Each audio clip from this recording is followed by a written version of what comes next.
सत्यासाठी सज्ज, अन्यायाविरुद्ध जागरूक. आपण पाहताय महादूत न्यूज. चोपडा शहर पोलीस स्टेशन अंतर्गत कार्यरत असलेल्या ट्रॅफिक हवालदाराने कर्तव्यात कसूर केल्याप्रकरणी जळगावचे पोलीस अधीक्षक यांनी संबंधित कर्मचाऱ्याला निलंबित केले आहे. या कारवाईमुळे चोपडा शहरात मोठी चर्चा सुरू असून इतर ट्रॅफिक कर्मचाऱ्यांमध्येही खळबळ उडाली आहे. सर्वसामान्य नागरिकांकडून विनाकारण पैशांची मागणी, गैरवर्तन अथवा अधिकारांचा गैरवापर केल्याच्या तक्रारी गंभीरपणे घेतल्या जात असून अशा प्रकारे कोणीही पैशांची मागणी करत असल्यास नागरिकांनी थेट जिल्हा पोलीस अधीक्षक किंवा संबंधित पोलीस उपविभागीय अधिकाऱ्यांकडे तक्रार करावी, असं आवाहन पोलीस प्रशासनाकडून करण्यात आलं आहे.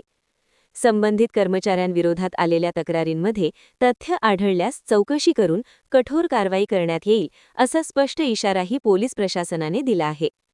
ट्रॅफिक हवालदारावर करण्यात आलेल्या निलंबनाच्या कारवाईमुळे सर्वसामान्य नागरिकांना त्रास देणाऱ्या कर्मचाऱ्यांचे धाबे दणाणले असून पोलीस प्रशासनाच्या भूमिकेचं नागरिकांकडून स्वागत केलं जात आहे.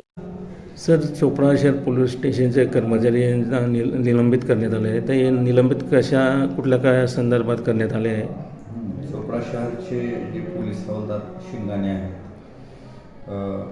त्यांना 28 जानेवारी 2026 या दिवशी माननीय पोलीस अधीक्षकांनी एक आदेश करून त्यांना कर्तव्यात कसुरी केल्याबद्दल निलंबित केलेले आहे. जर लोकांना असं कर्तव्यात कोणी कसूर करत असेल, लोकांकडून पैशाची मागणी करत असेल किंवा कुठलंही असं गैरवर्तन करत असेल कर्तव्यामध्ये, तर निश्चितपणे लोकांनी तशा तक्रारी आमच्याकडे कराव्यात.